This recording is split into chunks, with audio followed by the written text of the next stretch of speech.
Ipapakita ko sa inyo yung mga estante na ginagamit ko dito sa aking tindahan. So, bale, ito yung una ko nabili. Lagay ng mga biscuits, candies. Ayan. Pasensya na, medyo konti na yung stocks natin. Gawa na, mag-grocery pa lang ako ngayong hapon.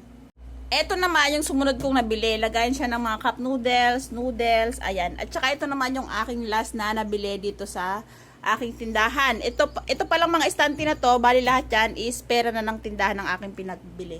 So, nandito yung mga non-fast moving item ko, mga school supplies. Kulang pa to, may darating pa akong notebooks. Ayan, so ganyan siya.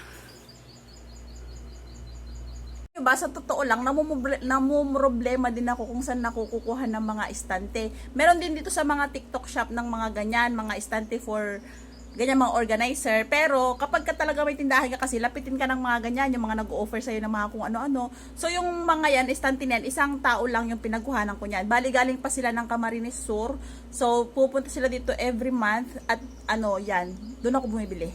Pwede rin naman silang yung hulugan, nag-offer naman sila ng ganun, parang every week yung kanilang paniningil. So yun, sa tingin ko dun sa mga ibang lugar din, meron din mga ganyan, yung mga nagbebenta ng mga estante. Try nyo pong magtanong sa mga may alam. Yun lang, bye.